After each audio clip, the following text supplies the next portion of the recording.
बहुत पुराने जमाने की बात है। एक घने और पुरस्कार जंगल के दामन में अली नाम का एक बूढ़ा लकड़हारा रहता था।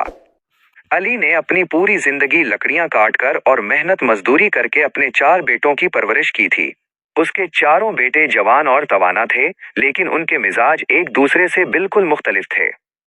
असलम सबसे बड़ा था, जिसे अपनी ताकत पर बहुत घमंड था। अकरम को दौलत और आसाइशों का शौक था। साजिद बहुत जल्दबाज और गसीला था, जबकि सबसे छोटा उस्मान नरम दिल और समझदार था। वक्त गुजरता गया और अली बहुत बूढ़ा और बीमार हो गया। एक शाम जब सूरज पहाड़ों के पीछे छुप रहा था, अली ने अपने चारों बेटों को अपने पास बुलाया। उसके हाथ में एक पुरानी कुल्हाड़ी थी जिसका दस्ता चांदी की तरह चमक रहा था और उसके लोहे पर अजीबो गरीब नक्शो निगार बने हुए थे।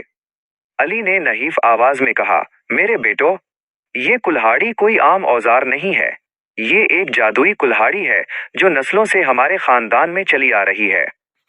ये कुल्हाड़ी सिर्फ उसी वक्त अपना मोजज़ा दिखाती है जब ये किसी सच्चे और हमदर्द इंसान के हाथ में हो। मेरी जिंदगी की आखिरी ख्वाहिश है कि तुम में से वो उस कुल्हाड़ी का वारिस बने जो खुद को उसके काबिले साबित करे। बेटों ने हैरत से एक दूसरे की तरफ देखा।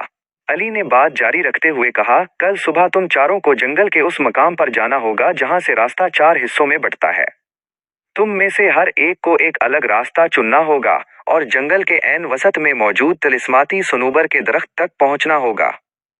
जो भी इस दरख्त की एक सब्ज टहनी तोड़कर सबसे पहले वापस लाएगा, ये कुल्हाड़ी और मेरा तमाम इल्म उसी का होगा।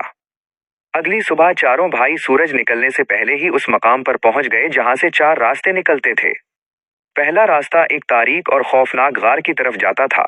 असलम ने अपनी छाती चौड़ी की और कहा, यह रास्ता कठिन है और सिर्फ मैं ही इस गार के अंधेरों का मुकाबला कर सकता हूँ, इसलिए ये मेरा है। दूसरा रास्ता हरी भरी वादियों और खुशबूदार फूलों से भरा हुआ था, जिसे देखकर अकरम की आंखें चमक उठें और उसने फौरन उसे चुन लिया। तीसरा रास्ता एक तुंदो तेज स्याह दरिया के किनारे से गुजरता था। साजिद ने अपनी आस्तीनें चढ़ाएं और गुस्से से बोला, दरिया की लहरें मेरी हिम्मत नहीं तोड़ सकती, मैं यहाँ से जाऊंगा। चौथा और आखिरी रास्ता इंतहाई खारदार, पथरीला और वैरान था, जो उस्मान के हिस्से में आया।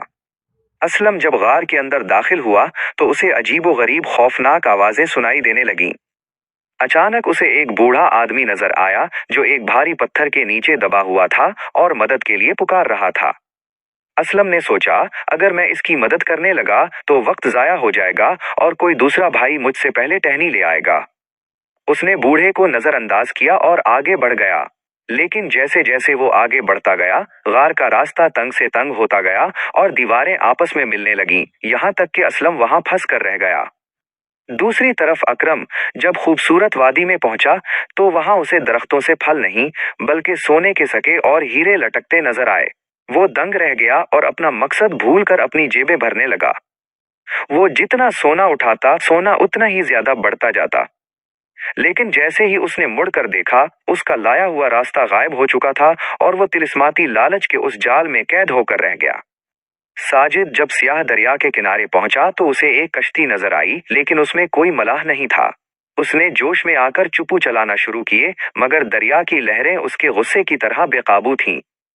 रास्ते में उसे एक हरनी नजर आई जो दरिया में डूब रही थी, मगर साजिद ने सोचा कि उसे सिर्फ अपनी मंजिल तक पहुंचना है, किसी की जान बचाना उसका काम नहीं। नतीजा ये हुआ कि एक जोरदार लहर ने उसकी कश्ती को चट्टान से टकरा दिया और वो पानी के बीचों बीच एक छोटे से जजीरे पर बेयारो मददगार रह गया। सबसे छोटा भाई उस्मान जब खारदार रास्ते पर चला तो उसके पांव जख्मी हो गए। कुछ दूर जाकर उसे एक जख्मी परिंदा मिला जिसके पर खून से लथपथ थे। उस्मान को अपने जख्मों की फिक्र नहीं थी। उसने रुककर परिंदे को पानी पिलाया और अपनी कमीज का एक टुकड़ा फाड़कर उसके परों पर पट्टी बांधी। जैसे ही उस्मान ने ये नेक काम किया, वो परिंदा एक खूबसूरत फरिश्ते की शक्ल इख्तियार कर गया और बोला, उस्मान, तुमने अपनी मंजिल पर दूसरों के दर्द को तरजीह दी। इस खारदार रास्ते के पीछे ही वो दरख्त है जिसे तुम तलाश कर रहे हो। फरिश्ते ने अपने परों से एक रास्ता बनाया और उस्मान पलक झपकते ही तिलिस्माती सनूबर के पास पहुंच गया। उस्मान ने निहायत एहतराम से एक छोटी सी टहनी तोड़ी और अल्लाह का शुक्र अदा करते हुए वापसी का सफर शुरू किया। जब वो घर पहुंचा तो इसके बाकी तीनों भाई वहां मौजूद नहीं थे। कुछ देर बाद असलम, अकरम और साजिद खाली हाथ, थके हारे और शर्मिंदा हालत में वहां पहुंचे।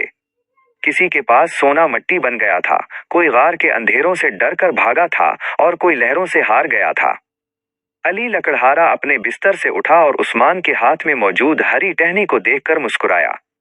उसने जादुई कुल्हाड़ी उस्मान के हाथ में दी और कहा, मेरे बच्चों, जिंदगी का असल रास्ता वो नहीं जो आसान हो, बल्कि वो है जो इंसानियत और हमदर्दी से भरा हो। ये कुल्हाड़ी अब उस्मान की है, क्योंकि उसने साबित किया कि ताकत और दौलत से बड़ी चीज एक साफ दिल है। उस दिन के बाद उस्मान ने इस कुल्हाड़ी से कभी कोई गलत काम नहीं किया और वो चारों भाई मिलकर जंगल की हिफाजत करने लगे और हमेशा खुश रहे।